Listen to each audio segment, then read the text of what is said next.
आप सभी का दिशा ऑनलाइन क्लासेस के इस यूट्यूब चैनल पर हार्दिक स्वागत करता हूं।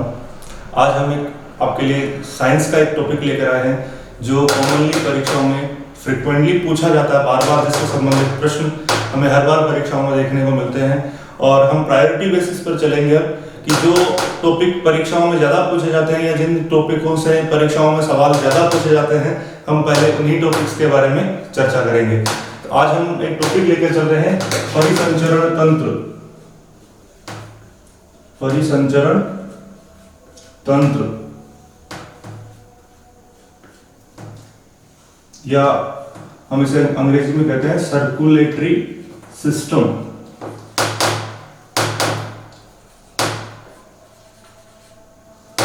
Circulatory system. अब देखिए, सिस्टम के बारे में बात करने से पहले, इस सिस्टम के बारे में कुछ भी चर्चा करने से पहले हम छोटी सी कुछ बातें करेंगे कि इस परिसंचरण तंत्र के जो फंक्शंस हैं वो कौन कौन से हैं। परिसंचरण तंत्र के बारे में पढ़ता हूं इसलिए रहे क्योंकि इससे संबंधित जो प्रश्न है वो किसी भी प्रतियोगिता परीक्षाओं में, या हम बात करें कि हमारी बोर्ड की परीक्षाएं जो बची हुई हैं उनमें होने वाली परीक्षाओं में निश्चित रूप से पूछे जाते हैं।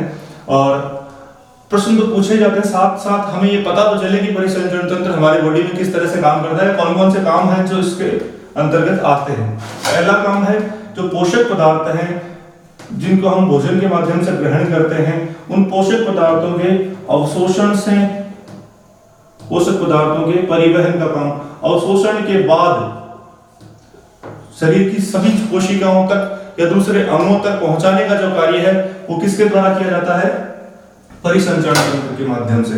अच्छा, हमने हमारे पहले पुराने वाले वीडियो में देखा था 10 तंत्र के परिचय के बारे में अध्ययन किया था, उसमें भी एक छोटी सी बात हमने देखी थी कि हमारे बॉडी में हार्मोन्स हैं, उन हार्मोन्स का जो वितरण है वो किसके माध्यम से किया जाता है, ब्लड के माध्यम से, या परिसंचरण तंत्र है उसमें अहम योगदान निभाता अपना। अच्छा, अगला कार्य की अगर अपन बात करें तो श्वसन के समय जो हम गैसों का आदान प्रदान करता है, गैसीय परिवहन।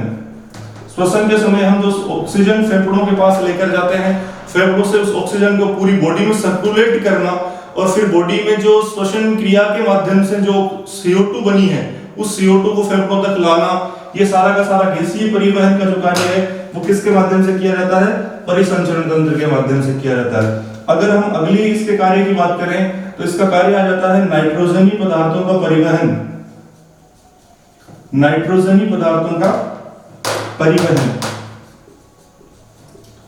इसमें क्या है फ्रेंड्स, हमने जो पोषक पदार्थ ग्रहण किए फिर उन पोषक पदार्थों को कोशिकाओं तक पहुंचाया गया, ऑक्सीजन की उपस्थिति में उन पोषक पदार्थों से ऊर्जा ग्रहण की गई, उसके बाद जो बचे अपशिष्ट पदार्थ बचे, उन अपशिष्ट पदार्थों को किडनी के पास तक, किडनी तक लाकर और हमारे शरीर से बाहर निकालने की जो प्रोसेस है उस प्रोसेस में परिसंचरण तंत्र का अहम योगदान है। अच्छा, ये तो रही इसके बारे में जनरल सी बातें कि हाँ परिसंचरण तंत्र होता क्या है। अब अगर अपन इसके बारे में बात करें तो परिसंचरण तंत्र के प्रकार से संबंधित एक बात है, वहां से एक प्रश्न बनने की संभावनाएं हैं। इसके प्रकार कितने हैं, 2। परिसंचरण तंत्र मुख्य रूप से कितने प्रकार का होता है, 2 प्रकार का। इसमें पहला जो प्रकार है वो रहता है खुला परिसंचरण तंत्र। खुला परिसंचरण तंत्र, ओपन सर्कुलेटरी सिस्टम। अच्छा, खुले परिसंचरण तंत्र के बारे में हमें 2 बातें याद रखनी है। पहली कि इसमें क्या रहता है, जो ब्लड है वो वाहिनियों या नलिकाओं में नहीं प्रवाहित होता है, वाहिनियों या नलिकाएं इनमें नहीं प्रवाहित होता है। क्या रहता है, खुले में खुले स्थानों पर प्रवाहित होता है। और इन खुले स्थानों को क्या कहा जाता है, रक्त कोटर,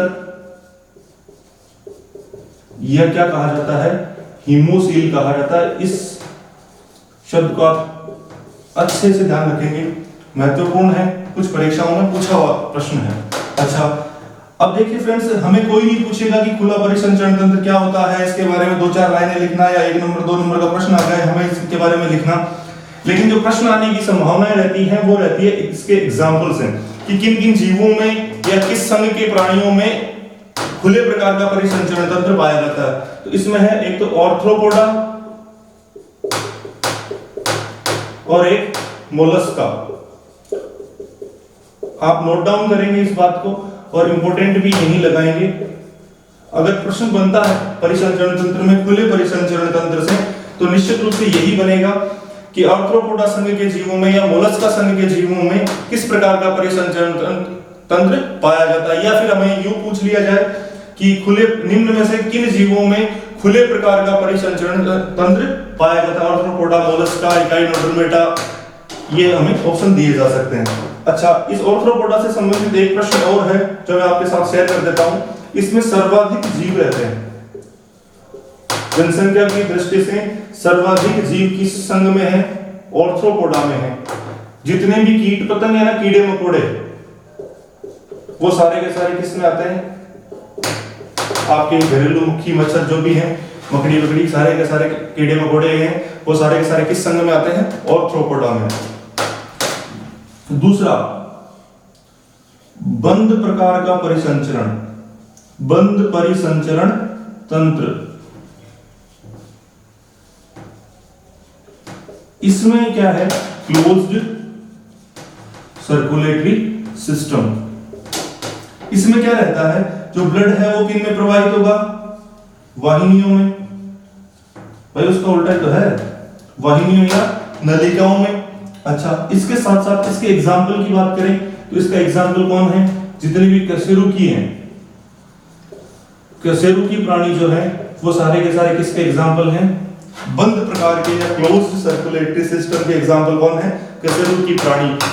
कुछ मेरे जैसे दोस्त हैं जिन्हें अगर नहीं ध्यान में कशेरुकी दंड, तो वो स्पाइनल कोर जो अंग्रेजी में जानना चाहते हैं, स्पाइनल कोर जो है, और वो या फिर हम जिसे रीढ़ की हड्डी बुलाते हैं, वो रीढ़ की हड्डी जिन जीवों में होती है उस सब में किस प्रकार का परिसंचरण तंत्र पाया जाता है? बंद प्रकार का परिसंचरण तंत्र पाया जाता है। फ्रेंड्स, वीडियो के साथ साथ में मैं हल्का हल्का ब्रेक या पॉज देकर भी आप खुद पॉज करके वीडियो को नोट्स बना सकते हैं। नोट्स मेंटेन करना हमारे क्लासरूम की फीलिंग और क्लासरूम में जैसे हम अटेंटिव रहते हैं वैसा ही फील हमें वीडियो के साथ भी वैसा ही फील होगा। अच्छा, इसके साथ ही हम आगे बढ़ते हैं। तो परिसंचरण तंत्र में ये दो प्रकार हुए, खुला परिसंचरण तंत्र और बंद परिसंचरण तंत्र। अब हम जब भी बात कर रहे हैं परिसंचरण तंत्र की, तो इसके निर्माण में हम ये कहें कि दो घटकों का या दो अवयवों का अहम रोल है। उन अवयवों की बात अगर अपन करें, ये कौन कौन से अवयव हैं, उन अवयवों का रोल क्या है और उनकी उपयोगिता क्या है, या फिर वो कौन कौन है। तो पहला तो रहता है एज यूजुअल हमारा रक्त, और दूसरा क्या है? लसिका। अच्छा, मैं इनके साथ आपको अंग्रेजी नाम भी लिख देता हूं, ब्लड और लिम्फ। अंग्रेजी नाम लिखने के पीछे उद्देश्य ये है फ्रेंड्स कि कई बार क्या रहता है कि इसका जो ये हिंदी रूपांतरण और अंग्रेजी रूपांतरण एक जैसा नजर आता है, हम समझ नहीं पाते। तो कुछ प्रश्नों में यदि हम साथ साथ में एक एक करके सीखते जाएंगे अंग्रेजी रूपांतरणों को, तो वो हमारे लिए आसानी रहेगी। हम ब्लड को साथ लेकर चलते हैं और ब्लड से पढ़ना स्टार्ट करते हैं, और हमें जानकारी किसके बारे में चाहिए? सारी की सारी जानकारियां जुटाना किसके बारे में? मानव के बारे में। तो मानव परिसंचरण की बात करते हैं, मानव परिसंचरण तंत्र। यहां से हमारे टॉपिक की वास्तविक रूप से क्या होती है? शुरुआत होती है, जबकि हम बनने वाले जो एक आध प्रश्न हैं उनके बारे में देख चुके हैं। देखिए, पहला ही प्रश्न आपके सामने आ जाता है कि मानव परिसंचरण तंत्र की खोज किसके द्वारा की गई। कई बार पूछा हुआ प्रश्न है, यदि आपने कॉम्पिटिटिव एग्जाम दी है तो आपको इस बारे में जानकारी होगी। विलियम हार्वे, एक विलियम हार्वे करके वैज्ञानिक थे। उस मनोवैज्ञानिक ने 1628 ईस्वी में मानव में परिसंचरण तंत्र की खोज की। अच्छा, मानव में परिसंचरण तंत्र है, उसकी कुछ विशेषताएं हैं। उन विशेषताओं में मानव में कैसा परिसंचरण तंत्र पाया जाता है? दोहरा। आपने लाइन कहीं ना कहीं पढ़ी होगी, क्योंकि छोटी क्लासों से स्टार्ट हो जाती है। मानव में दोहरा व बंद प्रकार का परिसंचरण तंत्र पाया जाता है, दोहरा व बंद प्रकार का। इसीलिए हमने वो जनरल इंट्रोडक्शन लिया था इसके बारे में कि जब ये लाइनें हम सीधी देखें तो केवल हमें ये ना लगे कि हम केवल इन लाइनों को रट लें कि बंद, खुला, दोहरा, हो गया काम। हमें जब पता होगा, हम देखिए एक कंसेप्ट चलता है, यदि हम 1000 प्रश्न सोल्व कर लेते हैं, 1000 क्वेश्चन सोल्व कर लें और हमें एक कंसेप्ट के बारे में पता नहीं हो, तो हम 1000 प्रश्नों को सोल्व करके एक कंसेप्ट नहीं बना सकते। लेकिन यदि हमारे पास एक कंसेप्ट क्लियर है तो हम 1000 प्रश्न सोल्व कर सकते हैं। बंद प्रकार का परिसंचरण तंत्र के बारे में हम चर्चा कर चुके हैं। दोहरा परिसंचरण तंत्र, अब मनुष्य में जो परिसंचरण तंत्र है उसे दोहरा परिसंचरण तंत्र क्यों कहते हैं? देखिए ये हमारा हार्ट है, जस्ट इमेजिन, और हम मान लेते हैं ये हमारे क्या है, फेफड़े, ठीक है। फेफड़ों से ऑक्सीजन युक्त जो रुधिर है वो गया आलिंद से निलय में, निलय से संपूर्ण शरीर में घूमा। अब शरीर में श्वसन, जितनी कोशिकाएं थी बॉडी में, शरीर का हिस्सा है, हृदय भी शरीर से बाहर नहीं है, हम बात कर रहे हैं केवल समझने के नजरिए से। यहां श्वसन हुआ और क्या उत्पन्न हुई, CO2। इस CO2 को लेकर वापस ब्लड कहां गया, हृदय में, और हृदय से वापस फेफड़ों की ओर। इस प्रकार जो एक ब्लड का मॉलिक्यूल था, जिसने मान लीजिए कि यहां से या यहां से, मान लीजिए यहां से गति करना, मतलब एक राउंड मारा, बॉडी में घुमा, फिर दोबारा हृदय में गया, इस तरह उसने एक ब्लड के मॉलिक्यूल ने हृदय में कितने राउंड कर लिए, 2। और इसीलिए क्या कहा जाता है, दोहरा परिसंचरण तंत्र। आई होप आप समझ गए होंगे। अच्छा, इसके साथ एक नाम और है इसका, हृदय संवहनी तंत्र। देखिए साइंस का और हिंदी का बड़ा अच्छा तालमेल है। यदि हम शब्दों को पकड़ पाते हैं तो बहुत सारे कंसेप्ट जो हैं वो हमारे इजीली, शब्द हमें सब कुछ बयान कर देते हैं। जैसे हृदय संवहनी तंत्र, हृदय संवहनी तंत्र का सीधा सा मतलब यही है कि इसमें हृदय का क्या है, मेन भूमिका या मुख्य भूमिका में कौन रहता है, हृदय रहता है। क्योंकि हृदय का एक काम है हमारी बॉडी में ब्लड को पंप करना, हमारे शरीर की जितने भी कोशिकाएं हैं, ऊतक हैं, अंग हैं, उन तक पहुंचाना। आई होप समझ रहे होंगे आप बात को। अच्छा, आगे चलते हैं अपन। देखिए जब भी हम बात कर रहे हैं किसकी, मानव परिसंचरण तंत्र की, तो उसमें पहला जो बिंदु आ रहा है हमारे सामने वो क्या आ रहा है, रक्त। तो हम बात करते हैं रक्त के बारे में। जो ब्लड जो है उसके जो संगठन है, उसमें जो मुख्य विशिष्ट जो भी पदार्थ पाए जाते हैं उनका क्या रोल है, या फिर हमारे शरीर में जो ब्लड है वो उसकी उत्पत्ति कहां से हुई, कितना होता है, उपयोगिता क्या है और किस प्रकार हमारे लिए कार्य करता है। रक्त, ब्लड। देखिए पहली बात जो लगभग मेरी 5-6 परीक्षाओं में प्रश्न आया है, ब्लड क्या है, तरल संयोजी ऊतक।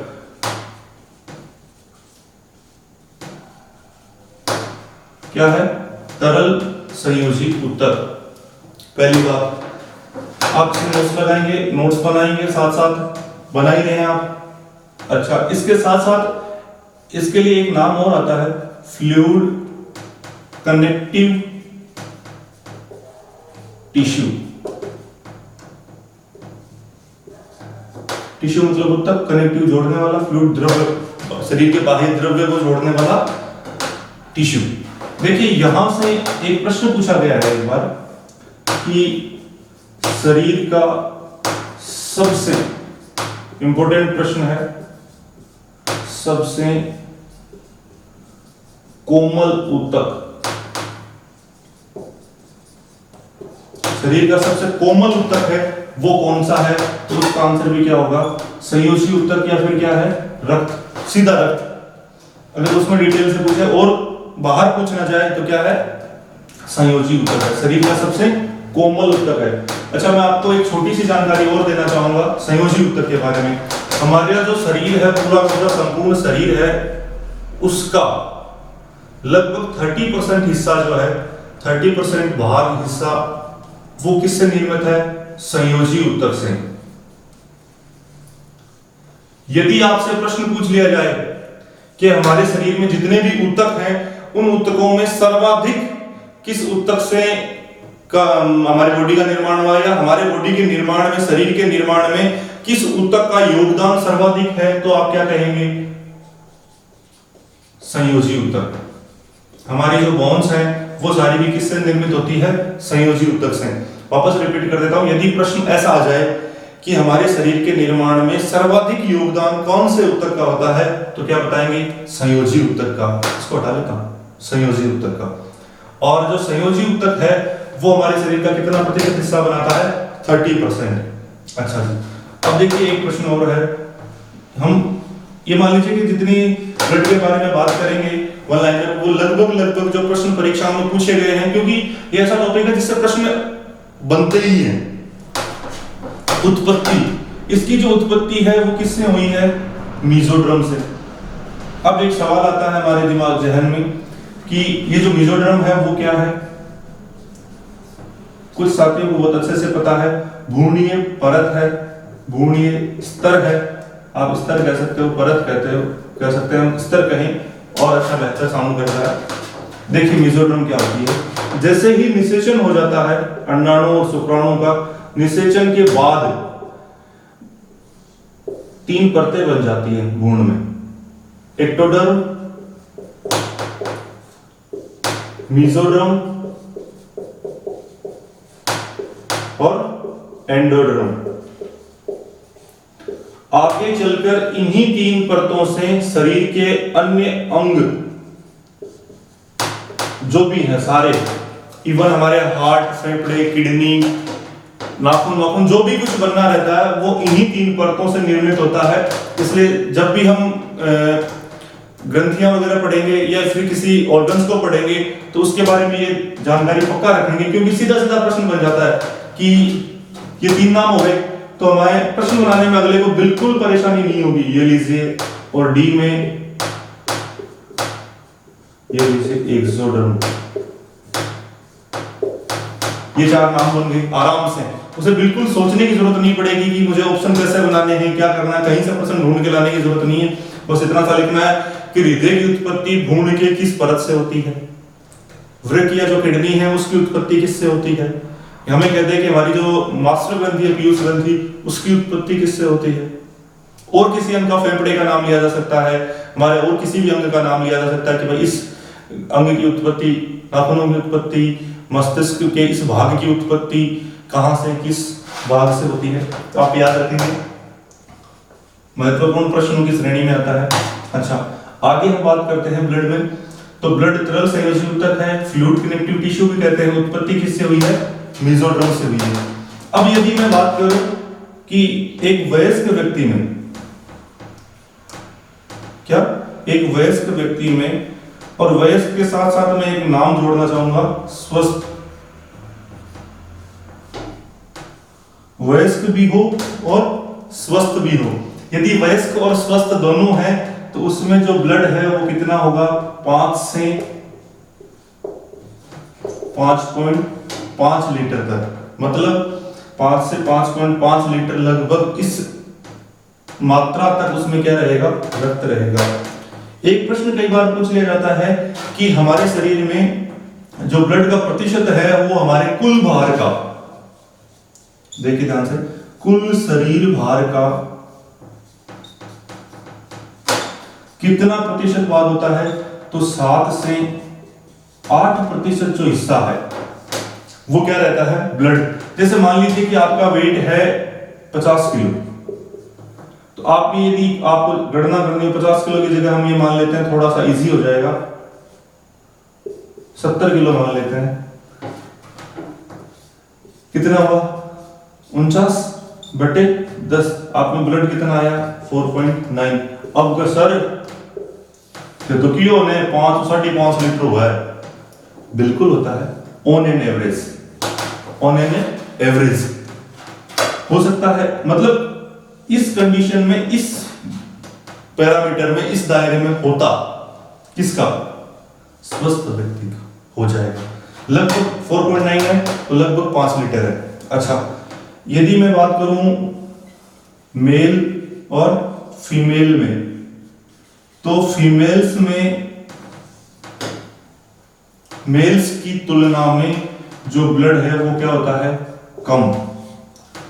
बिल्कुल, हम जब आरबीसी की बात करते हैं तब भी यही करते हैं, आगे बात कर लेंगे आरबीसी के बारे में। और कुल ब्लड क्वांटिटी की बात करें तब भी क्या रहता है, महिलाओं में पुरुषों की तुलना में ब्लड कम पाया जाता है। अच्छा, अब एक बात करते हैं अपन कि ब्लड के पीएच मान की। ब्लड का जो पीएच मान है वो, यदि, वापस बोल रहा हूं मैं आपको, यदि सीधा आपसे ये प्रश्न पूछा जाए और 4 ऑप्शन दे दे कि जो ब्लड का पीएच मान है वो निम्न में से होगा 7.2, 7.3, 7.4, 7.5, ये 4 ऑप्शन दिए जाए तो आप क्या करेंगे, 7.4। लेकिन जानकारी के लिए आपको बता दूं कि जो मनुष्य है उसका ब्लड का जो पीएच मान है वो कितना होता है, 7.3 से 7.5 के बीच। लेकिन ऑन एंड एवरेज हम क्या कहते हैं कि 7.4 होता है। यदि हमें ये ना पूछकर वो ये पूछ ले कि कैसा होता है, कैसा होता है हल्का क्षारीय। अब देखिए ये हल्का क्षारीय, इससे भी तुरंत प्रश्न बन जाते हैं। मैं आपके सामने साथ साथ लिखते जा रहा हूं कि पहला ऑप्शन हम ये रख लेते हैं, कैसा होता है, हल्का क्षारीय, हल्का अम्लीय, अम्लीय। चौथा ऑप्शन रख लेते हैं उदासीन। ये 4 ऑप्शन, और हमें सीधा हमारे लिए सवाल कि ब्लड का पीएच मान या ब्लड की पीएच होती है कैसी, हल्का क्षारीय, हल्का अम्लीय, अम्लीय या उदासीन, या उदासीन की जगह आपको कह सकता है क्षारीय। तो हम किसके साथ जाएंगे, हल्का क्षारीय। इसी कंसेप्ट में जो पीएच का जो यहाँ डिस्कशन हुआ है, तो हम पीएच के बारे में एक चर्चा कर लेते हैं कि ये पीएच जो स्केल बनी वो किसने बनाई, हल्की सी बात कर लेते हैं। जो पीएच स्केल है उसका आविष्कार किया था एक वैज्ञानिक है सोरेनसन। उसका आविष्कार किया था सोरेनसन नाम के वैज्ञानिक ने। ठीक है, याद रखेंगे आप। आविष्कार या खोज से संबंधित एक प्रश्न कई बार पूछा जाता है, केवी के एग्जाम्स में भी बहुत बार पूछा। हर बार के अगर आप पिछले साल के पेपर देखेंगे तो एक आध प्रश्न आपको ऐसा मिलेगा जो खोज, आविष्कार, इनसे रिलेटेड हो। और कुछ नहीं है, अगर हम 20, 30, 40, 50 तक अगर खोज आविष्कार याद कर लेते हैं जो नॉर्मली रिपीटेडली पूछे जाते हैं, तो हमारा काम बनने में आसानी होगी। अच्छा, पीएच स्केल होती कैसी है, देखिए।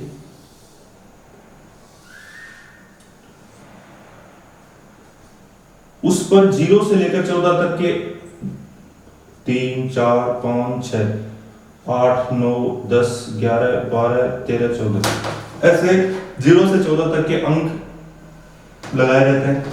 अब उसमें ये कहा जाता है कि जिसका पीएच मान 7 है वो विलियन या वो फिर वो पदार्थ कैसा है, उदासीन है, ना तो वो अम्लीय है ना वो क्षारीय है।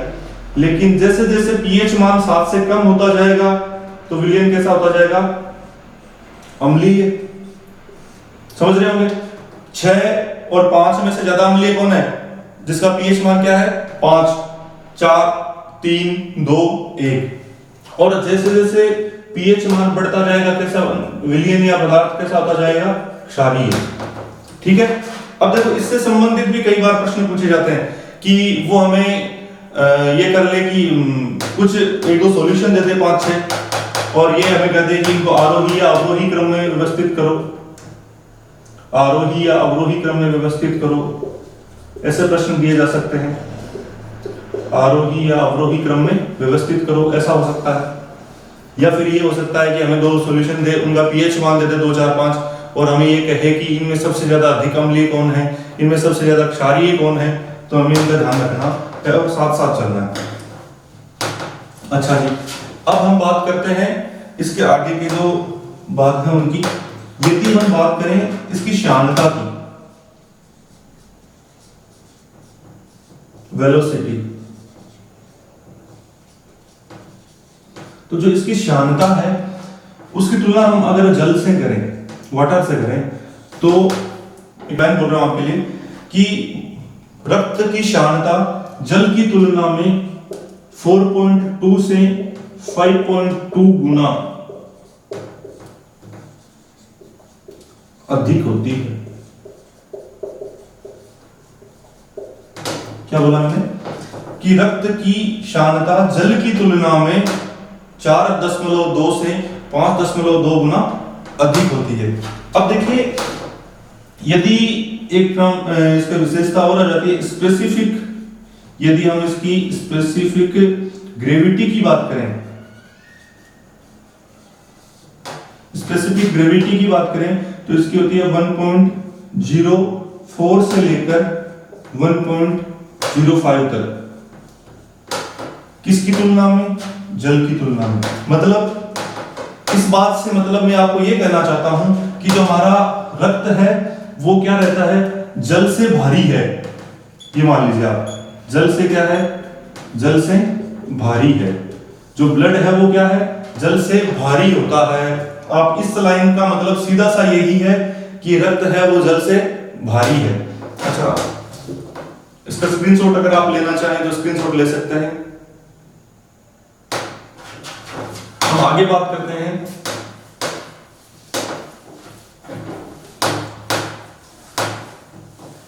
पीएच मान के बारे में देखा हमने। पीएच मान कैसा होता है, हल्का क्षारीय। अब हम एक छोटी सी बात और करते हैं कि आपकी कभी चोट लगी हो, आपने ब्लड को टेस्ट किया हो, तो इसका स्वाद कैसा होता है,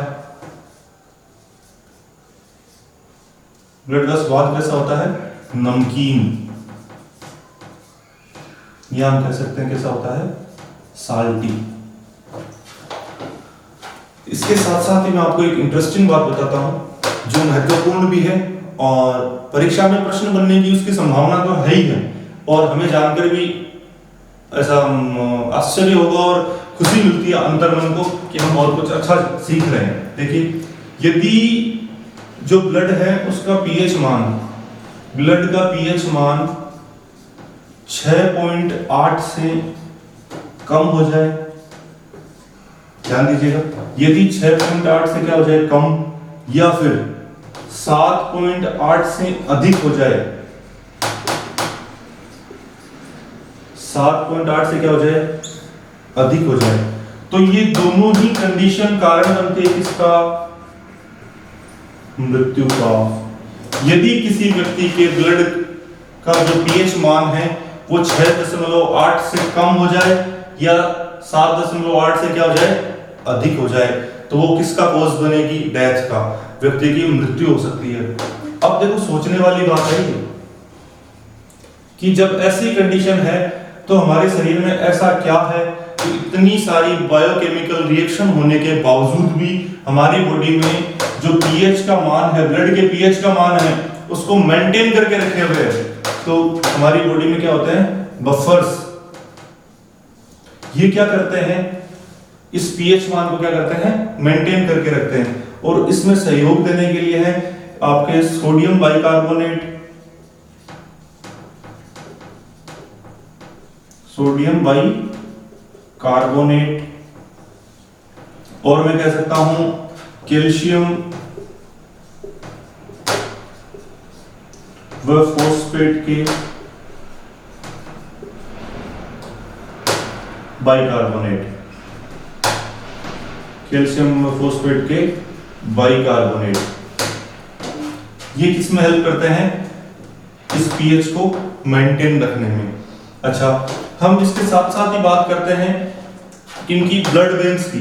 यहां से भी प्रश्न पूछे गए हैं कि जो ब्लड बैंक हैं, इन ब्लड बैंक में रक्त को संग्रहित करते समय कितने डिग्री टेम्परेचर पर, संग्रहित करते समय कितने डिग्री तापमान पर संग्रहित किया जाता है। या फिर कई बार प्रश्न आते हैं कि ब्लड बैंकों में रक्त को किस ताप पर संग्रहित करके रखा जाता है जिससे उसमें क्या नहीं हो, स्कंदन नहीं हो। तो संग्रहित किया जाता है कितने डिग्री सेंटीग्रेड ताप पर, 4 डिग्री सेंटीग्रेड ताप पर। अच्छा, इससे संबंधित ही एक प्रश्न है, वो भी आपको बता देता हूं कि ब्लड बैंकों में जो रक्त है उसको, उसमें ऐसा क्या मिलाया जाता है जिससे क्या नहीं हो, क्लोटिंग नहीं हो, थक्का नहीं बने। तो उस क्लोटिंग को नहीं बनने देने के लिए उसमें 3 पदार्थ मिलाए जाते हैं। पहला EDTA, और इसके साथ साथ 2 और पदार्थ हैं वो मिलाए जाते हैं। EDTA ethylene diamine tetra acetic acid. अब जो 2 और पदार्थ मिलाए जाते हैं उनके बारे में आप मुझे बताएंगे। चलिए मैं उनके नाम लिख देता हूं, ACD, और एक पदार्थ और होता है CPD। एक पदार्थ और कौन है? CPD। इनकी फुल फॉर्म आपके लिए टास्क है ये, ACD और CPD, इन दोनों की फुल फॉर्म में आप मुझे कमेंट करके बताएंगे। और जहां से भी आपको सोर्स मिले उस सोर्स से आप कमेंट करेंगे, और उन सोर्सों से देखने के बाद आप क्या करेंगे? कमेंट करेंगे। अगले वीडियो में मैं इनके आंसर बताऊंगा। देखते हैं आप में से कौन कौन बताते हैं। अच्छा, ये तीनों चीजें मिला देने के बाद क्या होगा? उनमें स्कंदन नहीं होगा। अब इस स्कंदन से संबंधित एक बात याद आई जो कि बहुत बार परीक्षाओं में प्रश्न भी आया है। क्या? देखिए, ब्लड जब हमें चोट लगी, मान लीजिए हमें किसी भी प्रकार की चोट लगी, उस चोट लगने से जो रक्त का प्रवाह हुआ वो जैसे ही वायु के संपर्क में आया, अगर चोट ज्यादा गहरी नहीं है तो स्ट्रेचेज वगैरह लगाने की नौबत नहीं आती, और उस कंडीशन में ब्लड हवा के संपर्क में 2 से 4-5 मिनट तक आते आते वो आराम से क्लोटिंग हो जाती है और ब्लड बहना रुक जाता है। लेकिन हमारी बॉडी में क्यों नहीं जमता? हमारे रक्त जो बॉडी में जो रक्त प्रवाहित हो रहा है वो हमारी बॉडी में क्यों नहीं जमता? उसके पीछे कारण है कि एक पदार्थ होता है रुधिर प्रतिस्कंदी पदार्थ।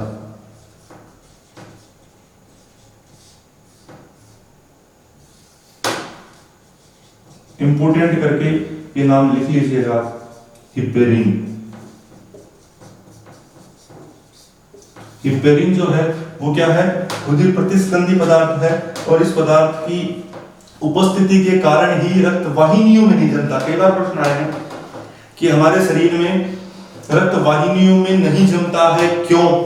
तब भी रुधिर में, निम्न में से रुधिर में कौन सा रुधिर प्रतिस्कंदी पदार्थ उपस्थित होता है जिसके कारण रक्त हमारे शरीर की वाहिनियों में जमता नहीं है? हिपेरिन। आप हल्का सा स्क्रीनशॉट ले लीजिए। आपसे फिर कह रहा हूं, आप इन दोनों की फुल फॉर्म मुझे बताएंगे, ACD और CPD। या आपको मिल जाए कि भाई रुधिर जो ब्लड बैंक हैं वो उनमें कौन कौन से पदार्थ मिलाती हैं, वो बताएंगे, कमेंट करेंगे। अच्छा जी, इसके बाद हम बात करते हैं ब्लड के कंपोजिशन की, कि ब्लड में क्या क्या कंपोजिशन है, ब्लड में होता क्या क्या है, और किस किस परसेंटेज में होता है, और उनमें ऐसे कौन कौन से पदार्थ हैं। तो जो ब्लड है उसमें हम संगठन या कंटेंट, जो उसमें पदार्थ हैं उनकी उपस्थिति के आधार पर कितने भागों में बांट सकते हैं? 2 में। एक तो क्या है? प्लाज्मा, और एक क्या है? कणिकाएं।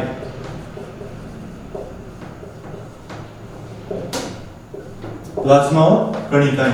देखिए, ये जो प्लाज्मा है ये हमारे शरीर में कितने प्रतिशत होती है? कुल रक्त का कितने प्रतिशत है? 55% हिस्सा किससे निर्मित होता है? प्लाज्मा से। और कणिकाएं हैं वो कुल रक्त का कितने प्रतिशत हिस्सा बनाती हैं? कुल रक्त का कितने प्रतिशत हिस्सा बनाती है? 45% तक हिस्सा कौन है? कणिकाएं। अच्छा, प्लाज्मा क्या होती है? ये हल्के पीले रंग का चिपचिपा पदार्थ है। ये लाइनें शायद मेरे हिसाब से जब हम 6वीं क्लास में पढ़ना स्टार्ट किए थे तब से चिपचिपा पदार्थ है, लेकिन हमें कोई नहीं पूछेगा हमसे कि ये कैसा पदार्थ है, चिपकता है कि चिपकता है नहीं चिपकता है। अब जो पूछी जाने वाली बातें हैं वो करते हैं। देखिए जो कार्बनिक पदार्थ है, कार्बनिक पदार्थ तो है ही है इसमें, अरे भाई नमक है और है, ये सारे अकार्बनिक पदार्थ तो है ही है। प्रश्न बनने की संभावना किन से है? कार्बनिक पदार्थों से। जैसे एल्ब्यूमिन क्या है? एक प्रकार की क्या है? प्रोटीन है। और इस प्रोटीन का काम क्या है? क्या करती है? प्रतिरक्षा से संबंधित कार्य करने का काम क्या है? एल्ब्यूमिन का है। एक प्रोटीन और है ग्लोबुलिन, एल्ब्यूमिन, ग्लोबुलिन। अच्छा, prothrombin, prothrombin, fibrinogen, fibrinogen, fibrinogen. ये क्या है? कार्बनिक पदार्थ है, दोनों प्रोटीन है। अब देखिए इनके काम। एल्ब्यूमिन, ग्लोबुलिन, ये क्या करती है? एल्ब्यूमिन प्रतिरक्षा के क्षेत्र में कार्य करती है, प्रतिरक्षा तंत्र को मजबूत करने में या प्रतिरक्षा तंत्र के निर्माण में सहायक है। प्रोथ्रोम्बिन और फाइब्रिनोजन, अभी हमने चोट की बात करी, यदि हमें चोट लग जाती है तो चोट लगने पर जो रुधिर का थक्का बनाने का कार्य है वो किसका होता है? फाइब्रिनोजन और प्रोथ्रोम्बिन का। अच्छा, हम कणिकाओं की ओर चलते हैं। कणिकाओं को कितने भागों में बांटा गया है? 3 भागों में बांटा गया है। पहली लाल रक्त कणिकाएं, लाल रक्त कणिकाएं जिन्हें हम बुलाते हैं आरबीसी। श्वेत रक्त कणिकाएं, श्वेत रक्त कणिकाएं, इन्हें क्या बुलाते हैं? डब्ल्यूबीसी। और क्या है? पट्टिकाणु, पट्टिकाणु को हम पट्टिकाणु बुलाते हैं। प्लेटलेट्स अंग्रेजी नाम। देखिए अकॉर्डिंग टू मी, मेरे हिसाब से आपको ये नाम याद ही होंगे, आरबीसी, डब्ल्यूबीसी, प्लेटलेट्स। अच्छा, एक गलती जरूर करते हैं हम कि यहाँ रेड ब्लड सेल्स कर देते हैं, क्योंकि हमने कोशिका खूब पढ़ी हुई होती है तो हम सीधा सेल्स कर देते हैं। सेल्स की जगह आप ये याद रखेंगे red blood corpuscles, white blood corpuscles. लेकिन एक नाम आप मेरे लिए और याद रखेंगे, एरिथ्रोसाइट,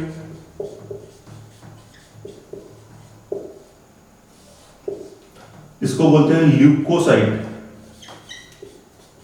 एरिथ्रोसाइट, ल्यूकोसाइट, और इनको बोलते हैं थ्रोम्बोसाइट।